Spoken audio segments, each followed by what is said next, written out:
Here with Callum Peters, making your professional debut on December 13th. How are you feeling? I'm very excited. I've been 13 years of boxing amateur. It's good to mix it up, get a different feel about what boxing really is. Get in that pro scene, get to see what all the hype's about. And obviously, you mentioned yourself, it's been a bit hard to match you. What are your thoughts on that? Well, like I said, I didn't know it was that scary, but I could see why. If you see my fights, I like to put people in the deep end. It's not going to be easy, even if you've what you've done, what you've achieved, it's going to be, this fight's going to be real hard, but we can't wait. And you reeled yourself, you're still going to be juggling your amateur commitments and obviously professional commitments. What's the decision behind that? So No Limit will be helping me out, figure out what's the best dates and figure out what dates for my amateur career as well. But it's mainly those main big events in amateur, like for getting selected to Commonwealth Games, Olympics, maybe a trip to overseas. So we will get all that sorted out to go help me out in the future, sort of those dates and get some fights in for the end of the year next year. So. And what's the goal for you as a professional? Definitely get that Australian title, and definitely lay down track. Definitely a world title. That'd be awesome. But just want to show the world that show Australia and the world that what I'm made of and what a normal person can achieve. So Jazzy must be super excited to be back in the ring. Very excited. Can't wait. I was just looking at my goals of 2024 that I wrote down in January, and it was be signed by No Limit Boxing and have 3 professional boxing fights. So far, so good. Obviously, this is the biggest test today. Shannon O'Connell, you mentioned Queen of Australian boxing now. Do you feel like this is a bit of a passing of the torch moment? Yeah, I definitely think so. I feel like it's more passing of the crown. Like George said, she was the queen of boxing for Australia, and I'm the princess, but I'm coming for the crown. There's obviously a real influx of female fighters into Australia and around the world of combat sports in particular. Are you finding it interesting that you're getting more opportunities or less opportunities because of the platform that you're on now? A bit of both. I think as I'm going in my career, less people want to fight me. It's funny because when I first started boxing, everyone wanted to fight me, and now all of a sudden, no one's putting their hand up, which is funny, but it's okay. We're happy to go for the world stage now, so let's take it worldwide. We can start in Australia and then see what opportunities come through here. But it looks like we're going to have to take over the global stage.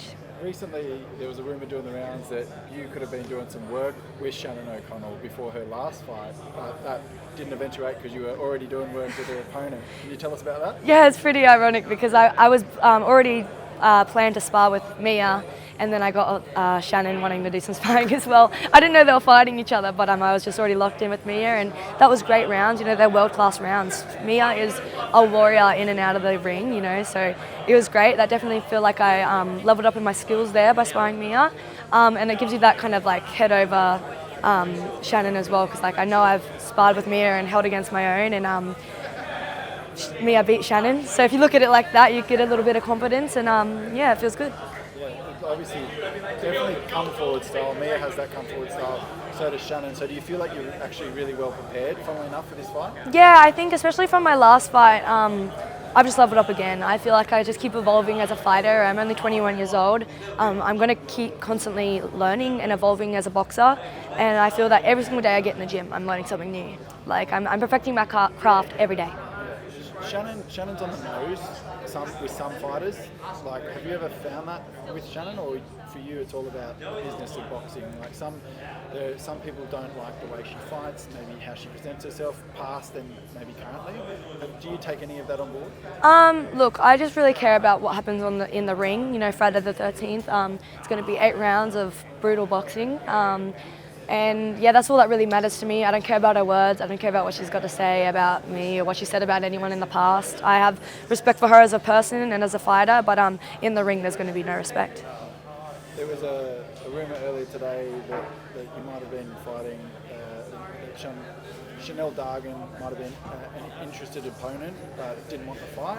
Is that alluding to what you were talking about, where people are now have seen your style, seen what you're about, and maybe that they don't want to take the risk?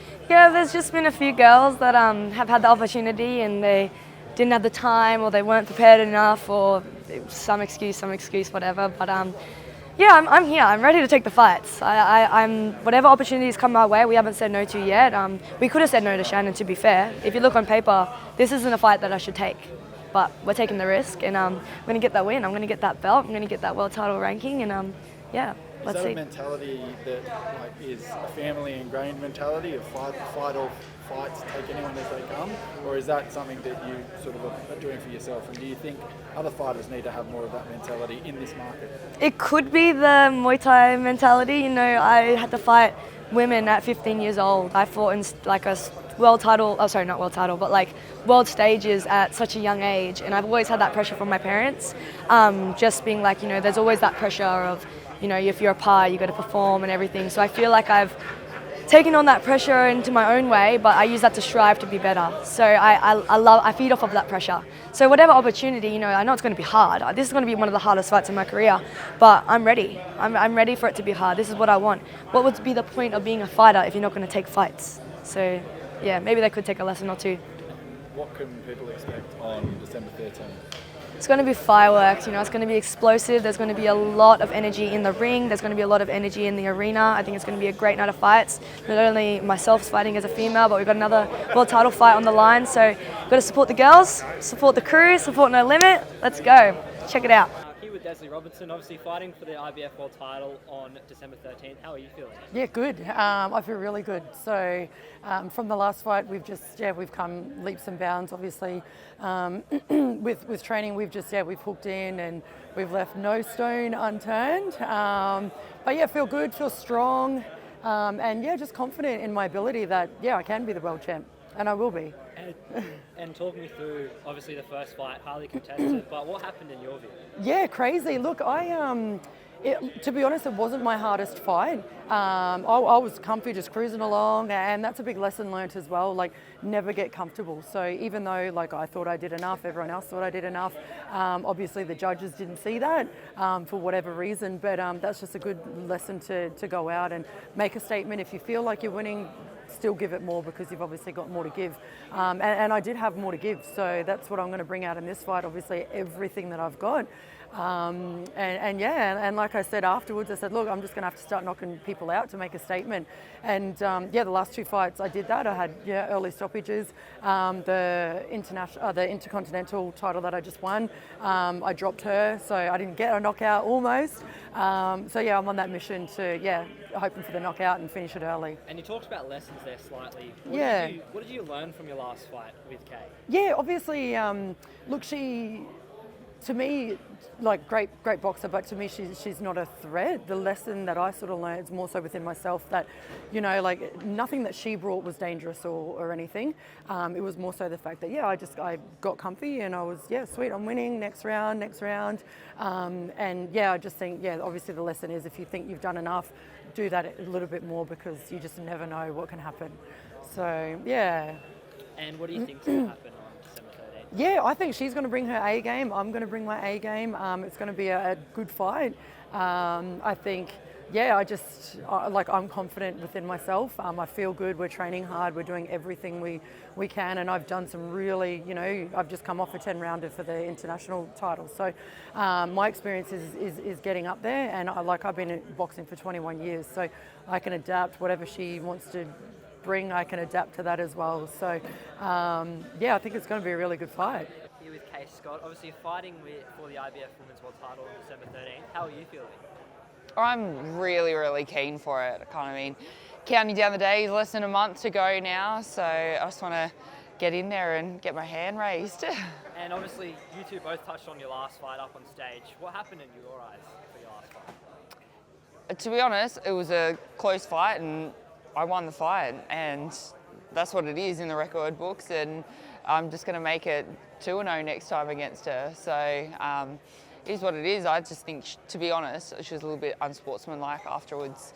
Like, I was the champ and she kind of went in there. I went up to Queensland in her hometown, and straight after the fight she then kind of asked for the crowd's reaction on, do you think the judges got it right? I had about 5 people in the audience there to support me, so of course there's going to be an overwhelming, we thought Des was the winner, but it's back in March, you move on, and it's probably just giving me a little bit more fuel in the fire to make sure that I do a better job in the ring this time.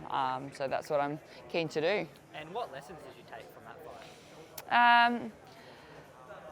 I think as a boxing performance, for me, I can do better. And I'm really just finding my feet in the pros now. But I've had another 2 fights since then. And I feel like I'm starting to adapt now into the pro style, and that I can sit on my punches a little bit better and a little bit stronger with my front foot and gauging the distance a little bit better, and also just adapting to the longer rounds. I've been fighting kind of like 3-3s for 12 years, so I've kind of been thrown in the deep end to suddenly be boxing like 8 and 10 rounds. But I'm finding my feet now, and I just really want to put on a top show and make it clear.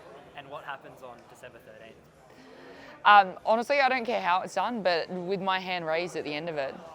Here with Ahmed Redar, back on another No Limit card. How are you feeling ahead of December 13th? Feeling good, man. Feeling good. I'm excited. I'm excited to put on a show. I'm excited to get back in the ring. And yeah, just a big shout out, big thank you to the boys at No Limit, George Rose, all of them.